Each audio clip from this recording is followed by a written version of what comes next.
Okay, all your secrets are out. I've now been told that you're the funniest one on the set. I watched you. You could do a stand-up act. So enough with this, nice, quiet, polite boy, intense, dramatic thing. I hear you're the comedian of this group. Right. Of this group. Well, who has lied to you and told you that?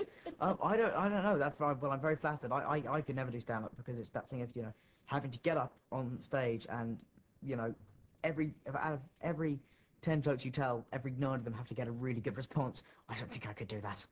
No. Yeah, but you're good at it. I'm watching you. You Really? fire those lines back very, very quickly. Well, good. Thank you very much indeed.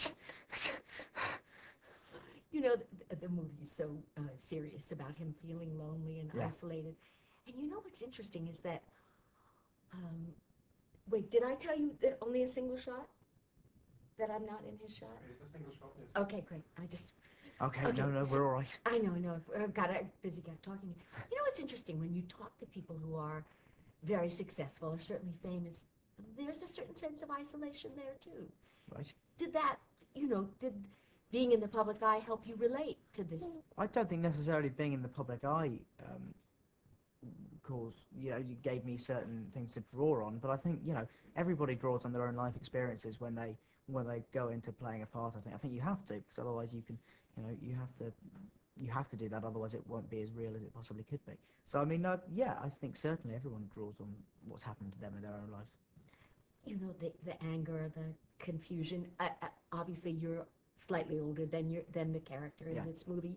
Do you feel like you went through all that and could understand? It's a very nice factor of the asset that the Harry Potter films have, whereby we're generally 1 or 2 years older than the characters we play when we play them, so we can all stand back and have a bit of objectivity about what they're feeling. And so, I felt I was in a better place to analyse what Harry's going through now that I was, more or less on the other side of it, I suppose. People, younger kids who are going through teenagehood, adults who are going, what's wrong with those teenagers? Yes. What don't people understand about what you go through? Well, the thing is, I don't know. I don't know if it is that they don't understand what people go through. I think it's more it's an incredibly good question. If I could answer that, I'd be a terribly successful child psychologist. So I really don't know the answer to that question, to be honest. Yeah, but it does. Being successful doesn't make you immune to teenage angst. Oh no, not at all. No. I think everyone's as vulnerable to that kind of thing as everybody else is. Yeah. In this movie there are a lot of flashbacks, so you get to look. Yes. Do you feel very different than that young tyke that you see? Yeah. No, certainly I do. I mean, it's and it's a good thing that I do as well, because otherwise I would be a terribly immature 17-year-old.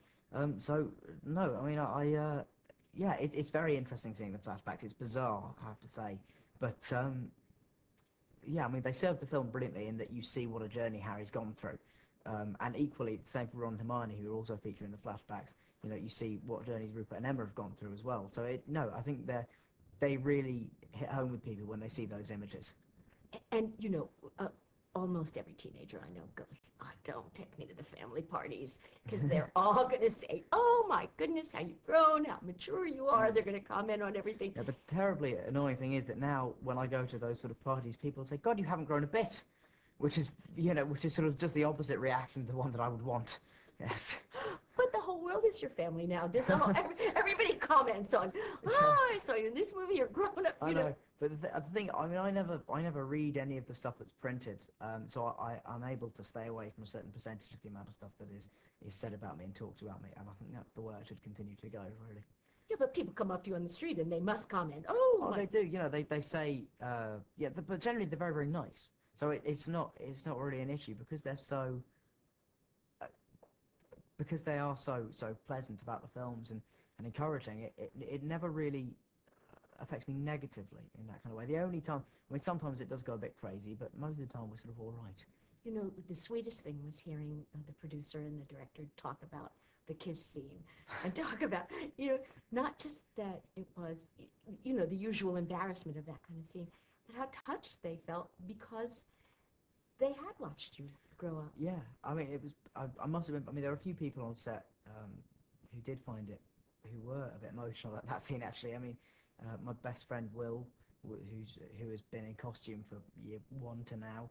You know, David Heyman indeed, and Amanda Knight, who's doing makeup here today, who's worked on all the Harry Potter ones. They were all very, you know, emotional because they have seen me grow up. So it is a bit of an odd thing for them to see, perhaps. But you know, I think it's a very sweet and clumsy first kiss, as all first kisses, you know, should be, really. Last question. Interestingly enough, David said he was more emotional and more, I felt more intimate watching the first kiss than watching you in Equus, which was certainly, Really? yeah. That's incredible. That's very interesting indeed. I didn't know that. I should talk to him about that. Yes. No, that's very interesting. Yeah. Yeah. Was that a big risk for you doing Equus? It was a bit of a leap, but I never saw it as a risk. I had faith enough in the people that were around me who were working on it with me that I thought, you know, this is a good thing to be doing.